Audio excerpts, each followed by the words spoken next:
الله الرحمن الرحیم.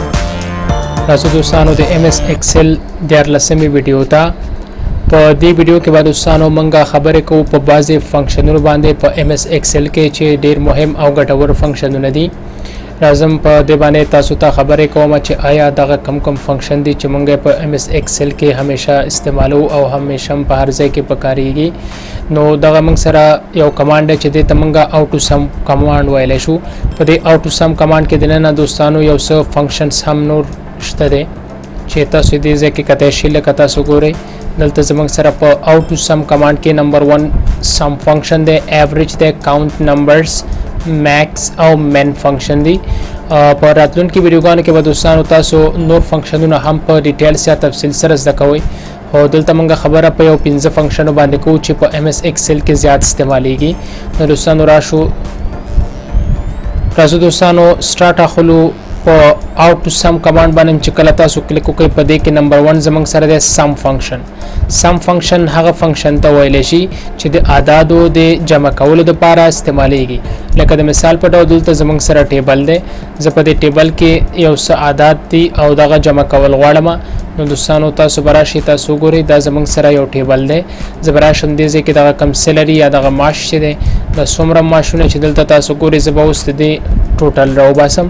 نو تاسو به دوستانو د سیل باندې دلته کلیک وکړئ، بیا براشي کلیک وکړئ په دې او ټو سم باندې او د نور سره شي په دې سم باندې به کلیک وکړئ. تاسو ګورئ چې کلم تاسو کلیک وکړ بیا راشي دوستانو په دې باندې کلیک وکړئ او دا سم دې ځنه واخلئ. تاسو ګورئ څومره چې تاسو سره دې ځکه دغه اعداد د ټول سره سو کړه جمع کړه. نو دا زموږ سره دوستانو کم فنکشن دی، سم فنکشن دی چې د اعداد جمع کولو لپاره استعماليږي. شارټکټ طریقې هم زموږ سره شته، کچرته تاسو شارټکټ طریقه استعمالول غواړئ دوستانو په دغه سیل باندې کلیک وکړئ او د نورسته د کیبورډ نه الټ او د ځلې مساوي بٹن تاسو چې کلم پریس کړئ نو تاسو ګورئ د شارټکټ په طریقه تاسو هم د سم فنکشن څخه کټه اخیسته شي. دا شارټکټ دی چې تاسو د کیبورډ نه الټ او ورپسې د ځلې مساوي بٹن پریس کړئ نو په اتومات ډول دغه ټول نمبر سره سو کی جمع کی. بیا دوستانو راځو مونږه د نورسته بل فنکشن د چغې ته ویل شي ایوریج فنکشن. ایوریج فنکشن هغه فنکشن ته ویل شي چې د اعداد او اوسط مونږ ته معلومي. نو چې کلم تاسو غواړئ چې د ځکه د اعداد یا دغه څومره چې دا ویلیو ستلتري د اوسط تاسو راوباسئ نو په دې باندې به کلیک وکړئ را بشي او ټو سم دا او د نور څه تاسو کلیک وکړئ په ایوریج باندې او ادنه پس تاسو کیبورډ نه انټر بٹن پریس کړئ.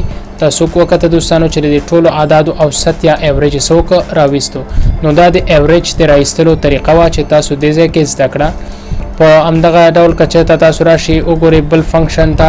نو هغه زموږ سره کاونټ نمبرز ته کاونټ نمبرز د نوم نه ظاهره ده چې څومره د ځکه د خلکو د ماشونه خسري د ماته وشمره چې دا سو ماشه برابرېږي.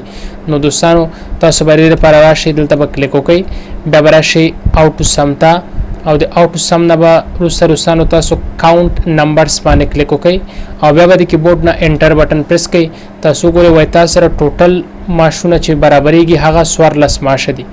نو هر کلم چې تاسو وغواړئ په یو کالم کې چې څومره تاسو سره ډیټا هغه کاونټ کول غواړئ شمیرل غواړئ نو تاسو کوشش وکړئ چې په دې او ټو سم کې د کاونټ نمبر څخه کار واخلئ چې په راتلونکي ویډیو کې په تفصیل سره دا تاسو ته تشریح کیږي.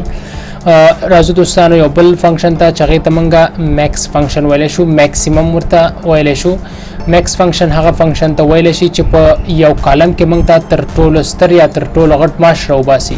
لکه د مثال په ډول زه غواړم چې په دغه کالم کې معلوم کوم چې تر ټولو غټ ماش یا جیګ ماش ته چا دی.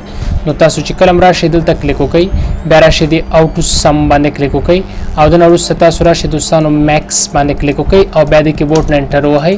نو تاسو ګورئ وای د تر ټولو چې غټ ماش یا زیات ماش برابرېږي هغه د داوود دی چې 14,000 روپۍ دی.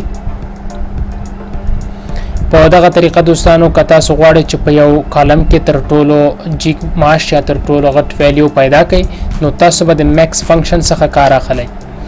بیا راځو دوستانو یو بل فنکشن ته چې هغې ته موږ ویلی شو من فنکشن. منیمم تر ټولو کوچنی ماش یا تر ټولو کوچنی ویلیو موږ ته پیدا کوي.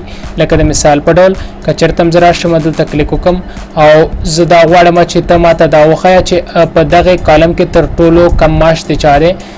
نو تاسو به راشئ کلیک به وکړئ په او ټو سم باندې بیا براشي مین فنکشن چې کوم دی په د باندې به کلیک وکړئ کیبورډ نه به انټر بټن پریس کړئ تاسو ګورئ وای تر ټولو کم معاش چې دی نو تاسو ګورئ هغه زر دی اوس که چېرته هم زه لږ سکرول اپ لاړ شم نو تاسو ګورئ خان معاش چې دی هغه څومره دی زر دی چې تاسو دې ځای نه کتلی شئ دا زموږ سره دوستانو یو څو فنکشنز و چې موږ دې ځای کې تشریح کړه په راتلونکي ویډیو کې به خبره کوو په دې کلیر باندې چې آیا دا موږ د کوم مقصد لپاره استعمالولی شو